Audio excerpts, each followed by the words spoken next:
blinking. A couple of left hands there made her think a little bit. No, and Sylvia's hands are really low. Doesn't like that.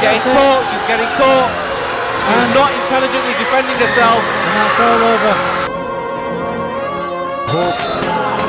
Fake.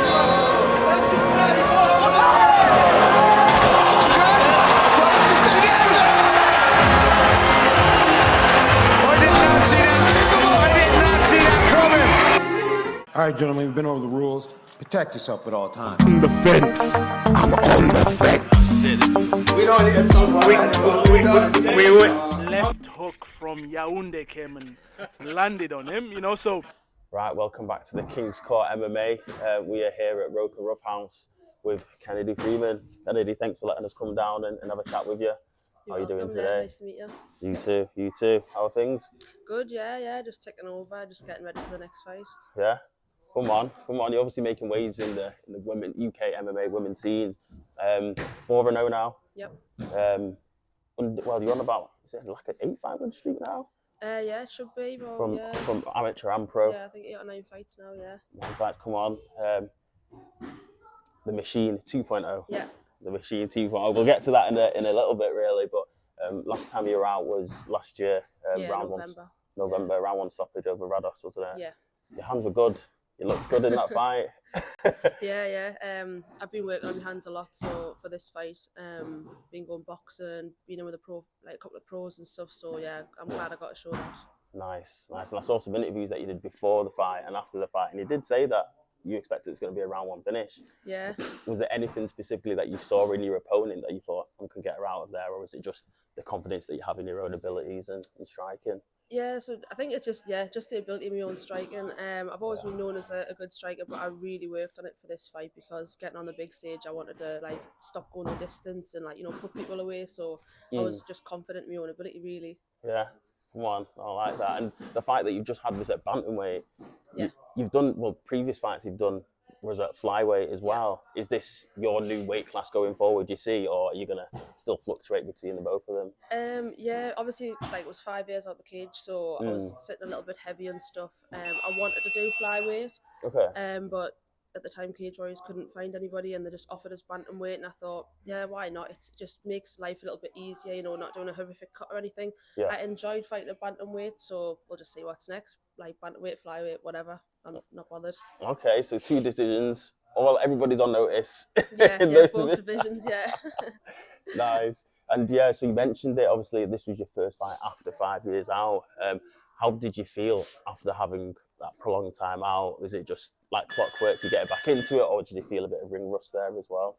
Yeah, there was ring rust. So, and I didn't really get to get that away very much because it was over within 3 minutes, but I would have liked to have shown some of my ground game and my cage control and stuff. But yeah, it was definitely ring rust. But out of all the fights I've had, this was the most enjoyable one.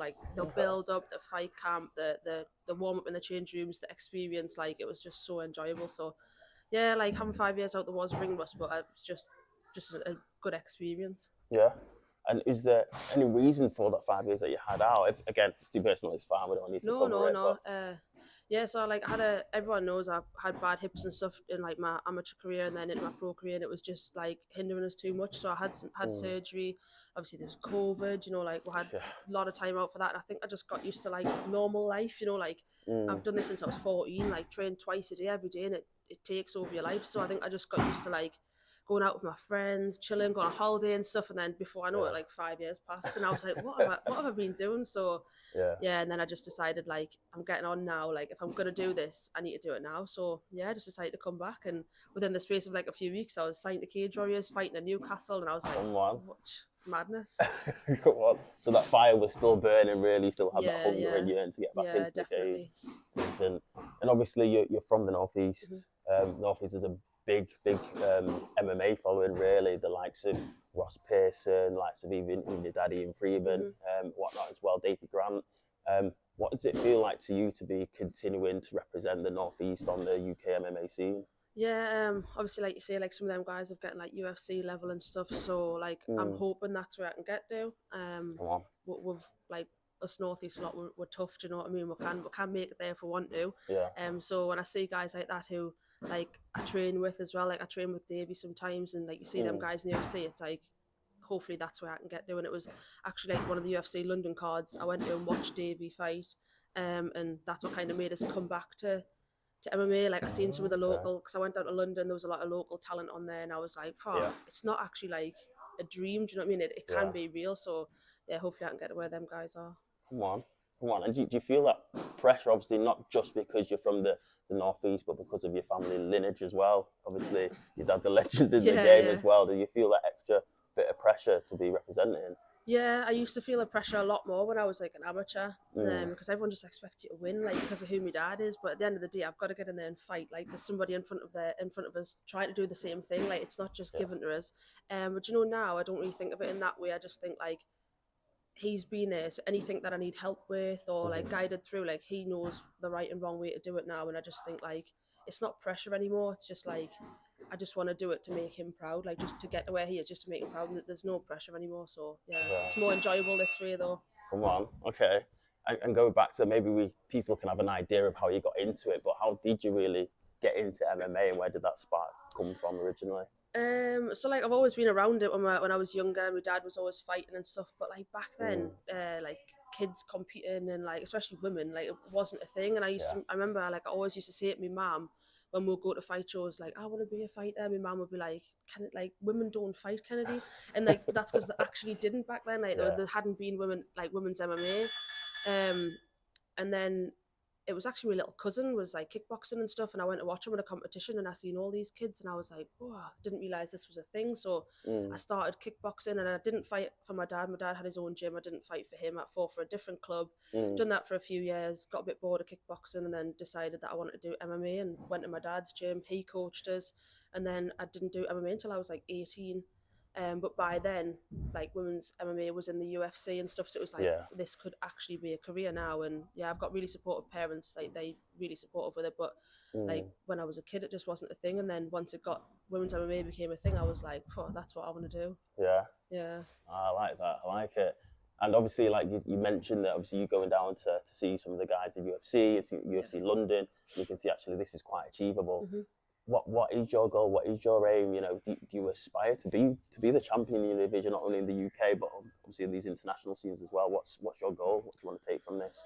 Yeah, so obviously UFC is like the goal. I think it's every fighter's goal, like is UFC. But like for now, I've just come back to MMA and stuff, and I'm just taking it slow. Like my goal at the minute is Cage Warriors World Champ. Like, and whether that's one division or two divisions, ideally two divisions. But yeah, Cage Warriors Champ is my goal. And then whatever happens from then on is just extra. Like it's a bonus, but I don't want to look too far in the future. But the next thing on my list, like the big thing, is Cage Warriors World Champ. Yeah. Come on, I don't think that's going to be too far away. Hopefully not. If you continue how you're going. Let's talk about training for a bit. Obviously, we're here at Roker House. You do a lot of your training here, and you do it at Machine MMA as well. Or how does that work out? Yeah, so obviously my dad used to coach me at Machine MMA back when I was an amateur, my first few pros, but he's like a full-time paramedic now, so he works down the country and stuff, so like I coach a little bit at my gym, but I don't manage to get the training in there because of like the coaches, so I'm lucky enough that a couple of guys from the Northeast who like respect of like said I can come to their gym, so yeah, I train here with Josh Abraham, and I've known Josh since I was like 14 years old, and we've got a really good bond as coach and fighter. And then I also go to TFT, Andrew Fisher, and I train there. You know, we've got some good girls there, Katrina and stuff like that. So I'm lucky I can just like mix between the two of them and get some good training in like locally. So yeah. Nice. Is it Fish Tank? Yeah, the Fish Tank, yeah. There's a couple of guys fighting tonight actually on Octagon as well, Dan and Nathan, that's the one. Here. So yeah, okay, fair do. So you get about just mix between the two. Yeah, they're like 30, 45 minute drive for me. So and they're like both two gyms, but they've got two totally different styles. So I like to go to both and get a bit of training at both of those gyms. I'm lucky that they've like just let us in and opened their arms, and like I've just joined the team straight away. So. Come on, and you see a lot of that nowadays as well, like up and down the country, especially in the UK. People just go into different gyms just to learn and get different looks off different people. That you know, some people might be more jiu-jitsu based, kickboxing based, but I think personally, anyway, it's shaping the future of MMA. Yeah, and definitely. I see people like yourself just mixing it up. So yeah, no, it's good. And Josh has always been your coach since you were a pro, then. Well, this is the first fight camp I've done with Josh. I've trained Okay. with him over the years. Like I say, I've known him since like 14 years old. So both like amateurs, like years ago, fighting kickboxing and stuff, and like we've kind of grew up knowing each other.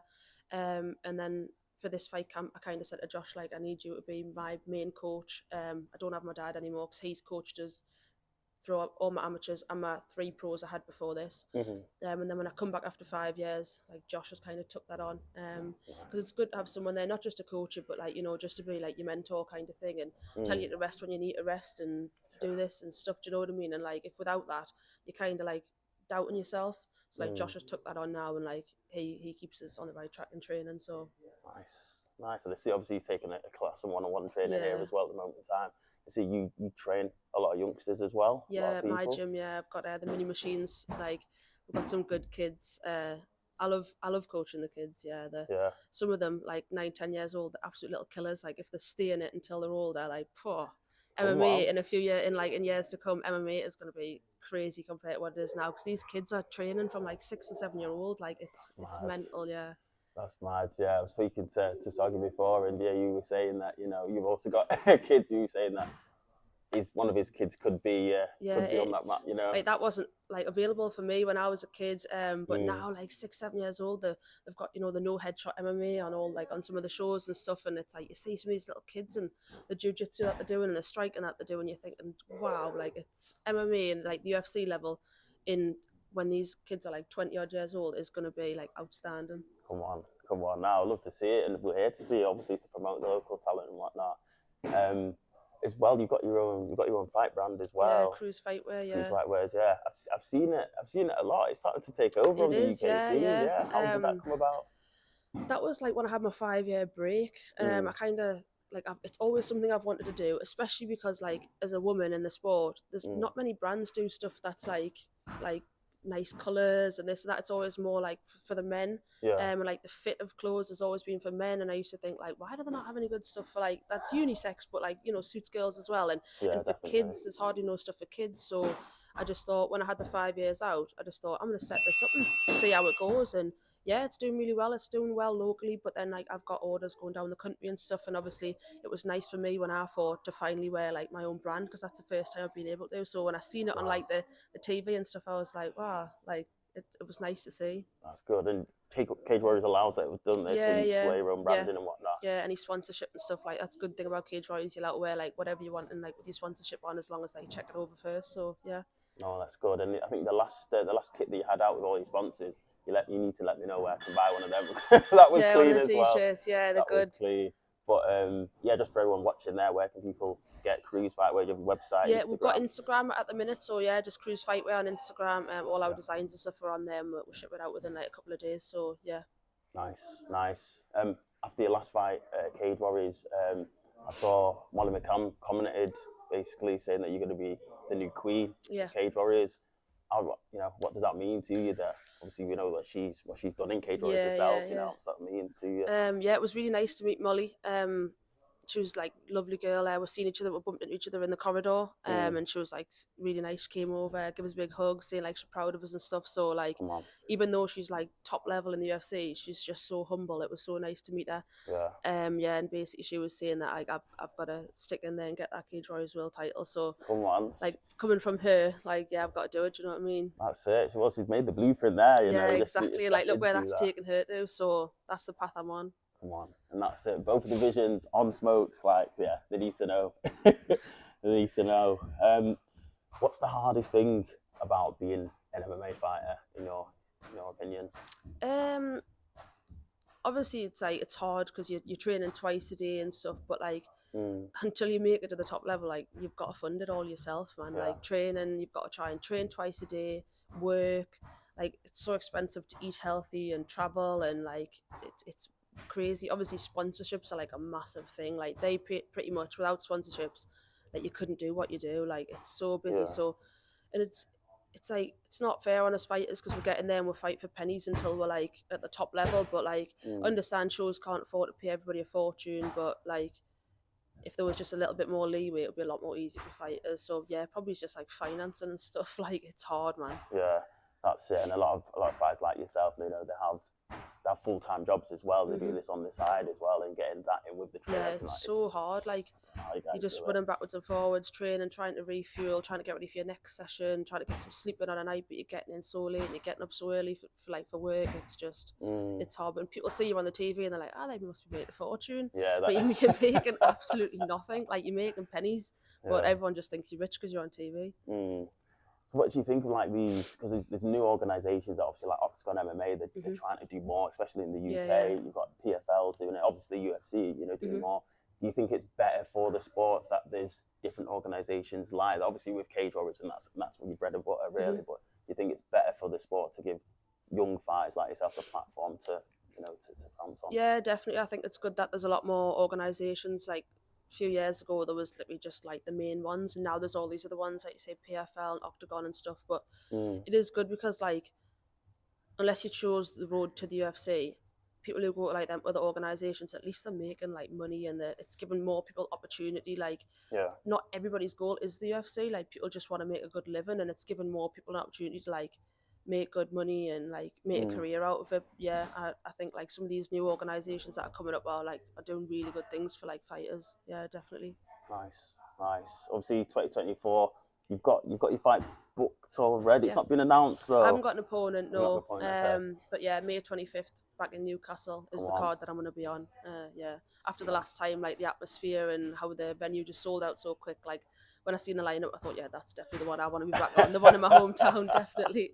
Nice. And is there any fighters in the bantamweight or flyweight division that you're thinking, let me have a bit of them, or whoever they put on the table? Just whoever they put on the table, yeah. Like, they offered us, the first person that offered us the last time, I was just like, yep, that's fine. Like, when you get to this level, you can't be ducking and diving and dodging. So whoever they give us, yeah, that's fine. Flyweight, bantamweight.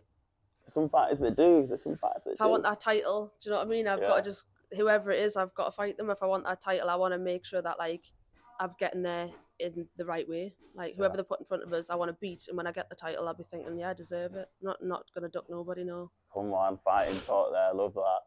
How many fights do you want this year? At least 2, ideally 3 or 4 if I can. Obviously, like, you've got to take injuries and having a bit of downtime into play. But maybe just have a little bit of time off. I've got a couple of little holidays planned with my family and stuff.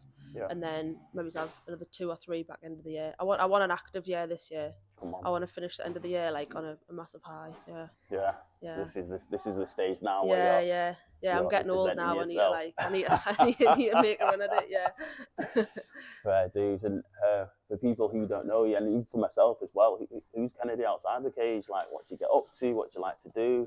Do you know what it is? I'm just like, outside the cage, I'm just so chill. Like, I just live a very quiet life. I don't go out partying or drinking like you might find us out in the nightclub once a year.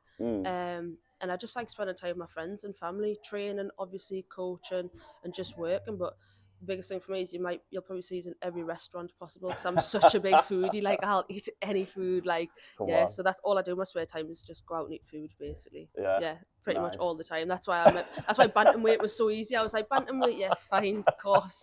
So you don't have to feel guilty for it as well. You Exactly. Heads at bantamweight, so no, I think we can relate with that, which is good. Do a new segment, really. Well, we've done it with some fights before, but it's just this or that, really. I'll give you a couple of options, just the first thing that comes out to your head. Yeah, up for it. Right, boxing or wrestling?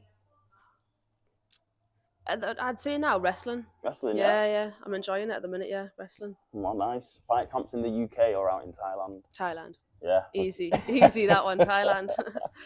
For a night out, Newcastle or Sunderland?